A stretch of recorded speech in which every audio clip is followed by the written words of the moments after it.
दुल्हन ने शादी के बाद किया मना, एक दर्द भरी कहानी। शादी के बाद विदाई का समय था। नेहा अपनी माँ से मिलने के बाद अपने पिता से लिपट कर रो रही थी और वहाँ मौजूद सभी लोग की भी आंखों में आंसू थे। उस समय नेहा ने घूंघट निकाला हुआ था और अब उसका विदा होकर ससुराल जाने का समय हो गया था। तो जैसे ही नेहा रोती हुई कार में बैठने लगी, तभी उसकी छोटी बहन रोती हुई उससे दोबारा लिपटकर रोने लगी।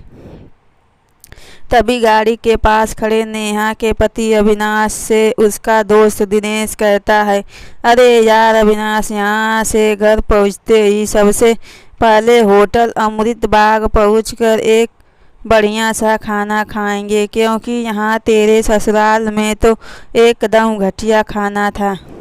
ऐसा खाना तो हमारे यहाँ कुत्तों को भी नहीं खिलाते। तभी साथ ही खड़े अविनाश के छोटे भाई ने भी कहा, हाँ यार, यहाँ का खाना तो एकदम बकवास था और रस मलाई में तो रस ही नहीं था। ये कहते हुए तो वो तीनों ही जोर जोर से हंस रहे थे। तभी नेहा के पति अविनाश ने भी अपने ससुराल वालों की मजाक उड़ाते हुए कहा कि हाँ यार, मैंने भी मजबूरी में ही यहाँ खाना खा लिया, वरना मैं तो ऐसा खाना तो हाथ भी नहीं लगाता। और पक्का हम तीनों घर पहुँचते ही होटल अमृत बाग का खाना खाएंगे। अपने पति के मुंह से ऐसी ऐसी बातें सुनकर नेहा कार में बैठी बैठी एक रुक गई और उसने गुस्से में सबके सामने अपना घूंघट हटाते हुए कार के दरवाजे को जोर से बंद किया और आंखों में आंसू लिए नेहा अपने पिताजी के पास चली गई और उनका हाथ पकड़कर उसने ये कहा कि पिताजी, मैं ससुराल नहीं जाऊंगी, मुझे ये रिश्ता बिल्कुल मंजूर नहीं है। बात नेहा ने इतनी जोर से कहा कि सब लोग उसकी बात सुनकर हक्के बक्के रह गए। सब लोग नेहा के नज़दीक आ गए और नेहा के ससुराल वालों पर तो जैसे पहाड़ी टूट पड़ा हो। वजह क्या थी ये किसी को भी समझ नहीं आ रहा था। तभी नेहा के ससुर राधेश्याम जी ने आगे बढ़कर नेहा ने पूछा कि नेहा बेटी, बात क्या है? तुम अचानक ही शादी होने के बाद अपनी विदाई होने के समय यूं शादी को नामंजूर कर रही हो।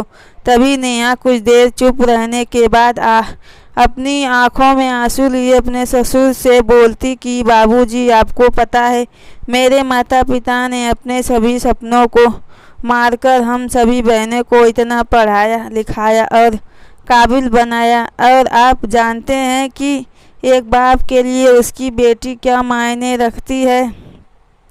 वैसे आप और आपका बेटा कभी नहीं जान सकते, क्योंकि बाबूजी, आपके घर में कोई बेटी है ही नहीं। और आप जानते हैं, मेरी शादी में आने वाले बारातियों के लिए खाने पीने की एक भी कमी न रह जाए, इसलिए मेरे माता पिताजी पिछले 3 महीने से रात को 2 से 3 बजे तक जगकर मेरी माँ के साथ ये योजना बनाते थे कि रसोइया कौन होगा और खाने में बारातियों के लिए किस किस तरह का खाना बनवाया है और बारातियों को कहाँ बिठाना है, ताकि कहीं किसी को बुरा न लग जाए। और शायद आप नहीं जानते कि मेरी माँ ने पिछले 1 साल से एक भी नई साड़ी नहीं खरीदी, क्योंकि मेरी शादी में पैसों की कोई कमी न हो जाए।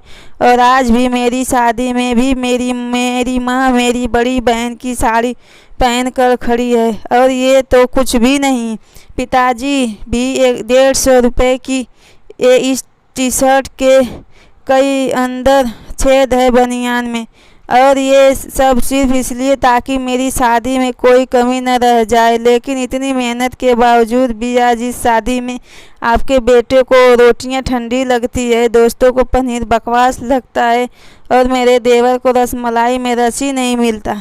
और मेरे पति अविनाश जी को कह रहे, वो तो ऐसा खाने को हाथ भी नहीं लगाते, बस उन्होंने तो मजबूरी में ही ये खाना खा लिया। अगर सब कुछ इन्होंने मजबूरी में ही खाया है तो इसकी क्या गारंटी है कि मुझसे शादी भी ये अपनी खुशी से ही कर रहे हैं। कल को अविनाश जी ये भी कह सकते हैं कि मुझे भी इन्होंने मजबूरी में ही शादी की।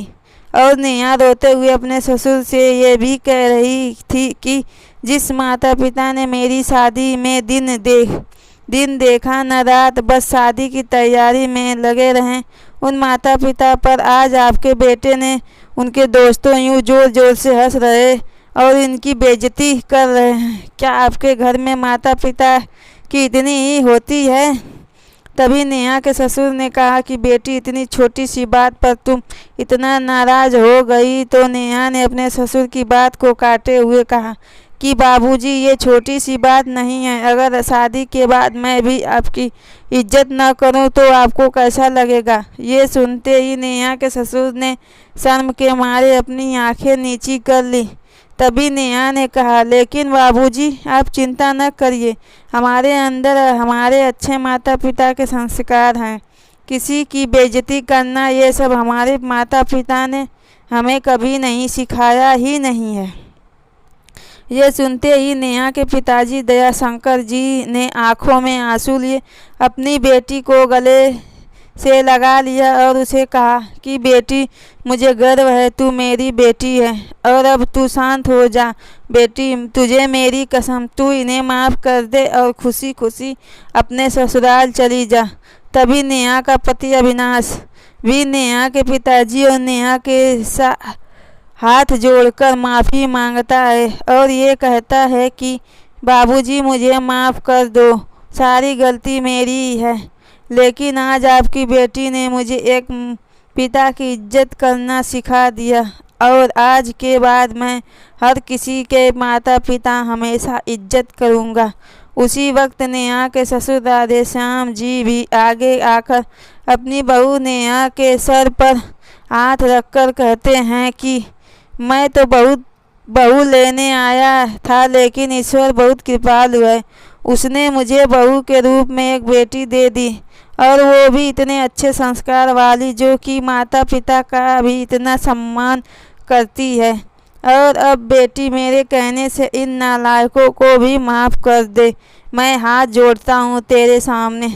तभी नेहा अपने ससुर जी के दोनों हाथों को पकड़ लेती है और कहती है कि नहीं बाबूजी, आप मेरे पिता के सामने हैं, कृपया आप मेरे सामने हाथ मत जोड़िए।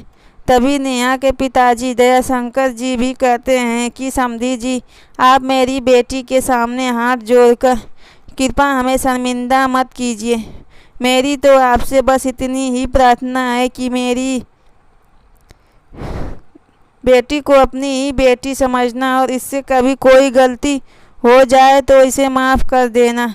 तो राधेश्याम जी ने अपने समधी दयाशंकर जी का हौसला हुए कहा कि आप बिल्कुल चिंता मत करिए, बल्कि अब तो नेहा बेटी ही हमारे पूरे घर को संभालेगी और अब ये ही हमारे घर की लक्ष्मी है। ये सुनकर नेहा के पिताजी बहुत खुश हो जाते हैं और अपनी बेटी को खुशी खुशी विदा कर देते हैं और नेहा अब राजी खुशी अपने ससुराल रवाना हो गई थी और अपने पीछे छोड़ गई थी आंसुओं से भीगी हुई अपनी माँ और पिताजी की आंखें और अपने पिता का वह आंगन, जिस आंगन में कल तक वह खूब हंसती खेलती थी। आज से इस आंगन की चिड़िया उड़ गई थी किसी दूर प्रदेश में। तो दोस्तों, बेटी माँ बाप का अभिमान वह एक अनमोल धन होता है और दोस्तों, अपनी छाती पर पत्थर रखकर वो अपनी प्यारी बेटी और अपने जिगर के टुकड़े को उसकी शादी करके उसे विदा करता है।